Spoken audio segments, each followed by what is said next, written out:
Hey guys, Ken here from the Retro Toy Escapades channel in Malaysia. McFarlane Toys just dropped this single image of their incoming superpowers inspired Batmobile. This somewhat colorful and quirky looking machine is going up for official pre-order this week on their website on the 5th of May. And I guess that we'll be seeing more details of it then. The first thing that crossed my mind when I saw this was, why does it say Superpowers Batmobile when it looks nothing like the classic one from 1984? This is actually what I would like to see updated, a modernized and maybe larger version of the 1984 Superpowers Batmobile that had the very cool front bumper design that reminds me a lot of an 80s Lamborghini in some ways. So why isn't it this? I have no idea, man. Okay, maybe it's a licensing issue with Kenner Toys, although McFarlane is using the Superpowers name. Okay, yeah, but maybe there's still a licensing issue, because Kenner is now being handled by Hasbro. I mean, these are DC characters, but that 84 Superpowers Batmobile was probably Kenner's own creative team taking that creative take on it.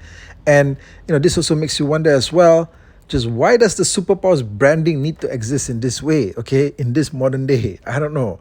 All right.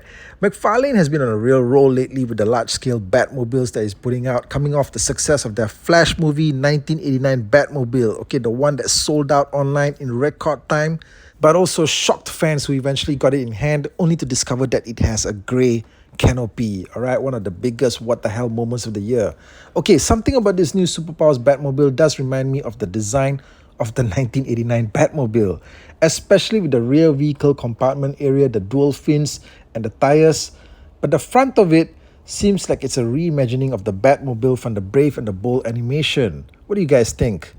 I've long admired the classic 80s Superpowers line because firstly, it's a Kenner series and I just about like everything that Kenner put out in the 80s. Okay, and also the figures came with unique special features just like Masters of the Universe, but I never really got heavily into it because I don't really collect DC action figures except when it comes to Batman, right? But even the McFarlane Superpowers Batman was strange in that it took its designs from the more modern 2000 era Jim Lee Batman, okay, specifically his work on the Hush comic book series. So you can't exactly call this retro, can you?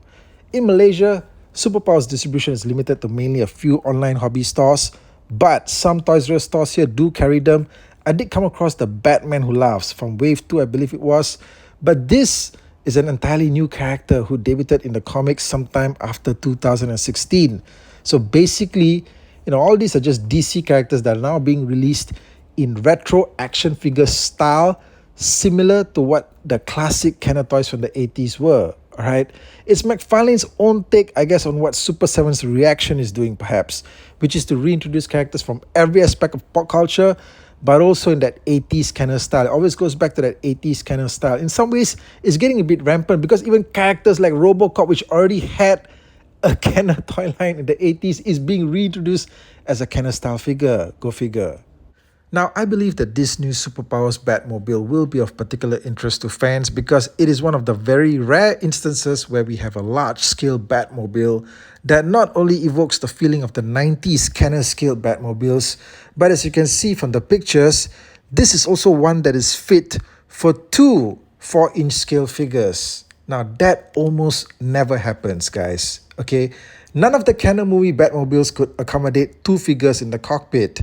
In fact, one of the very few other times that it's happened is all the way back to the original 1989 Batmobile from Toy Biz, okay, which was based off the Tim Burton movie but had its own creative take at the same time.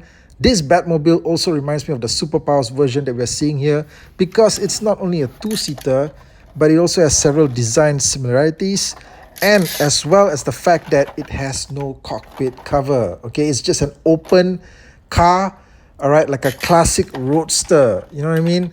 So that's also what we're seeing here on the Superpowers version, and it does make you wonder, okay, what some of the design influences could have been, all right? Did they also perhaps look at this classic Toy Biz Batmobile? By the way, look out also for a throwback review of this particular Toy Biz Batmobile, which I'll be working on for the channel pretty soon. Okay, guys, the other thing that was a source of intense discussion online is the appearance of these two figures here seated in the cockpit. Now, these are some very classic looking 80s themed Batman and Robin figures. I mean, 80s, maybe even prior to that, okay, maybe I don't know, 60s or 70s, but they're definitely retro style Batman and Robin looking figures that have never actually appeared prior to this in the Superpowers range. I mean, Superpowers hasn't really put out a lot of figures just yet, so these are definitely new. On their website, McFarlane Toys has confirmed that these figures will be sold separately, but clearly they're meant to be paired together with this vehicle. I think that, you know what, the combination of these retro style figures that look like they actually did come from the 80s, okay, like they were actually from the original Superpowers line. The combination of these figures plus this retro style looking Batmobile, the combination of these two things probably seems a little bit more appealing to me. I wonder how much everything's gonna cost though, okay? Is this Batmobile gonna cost like, I don't know, 60 bucks like the McFarlane one? Let's find out, okay, when the pre-order opens. Either way, I gotta say that, you know what, I'm still considering, possibly getting this. I don't think I need to get it online though. This kind of stuff is probably gonna turn up at retail at some point. Even here in Malaysia, the hobby stores are gonna bring it in. But I do feel that, this is something that perhaps is worthy of consideration because at the end of the day, even though it's a design that you've not seen before, but it homages a lot of things that you have seen, and it's still a Batmobile, okay? Remember that. All right, so let me know what you guys think about it in the comment section. As I said, I still wish that it was actually something that was based off the classic Superpowers design, the 1984 one. I wish we could get a version of that that's updated for the modern day, but no, that's not happening. So let me know what you guys think about this in the comment section below, and I'll catch you guys again real soon with more content. Thank you, and take care out there.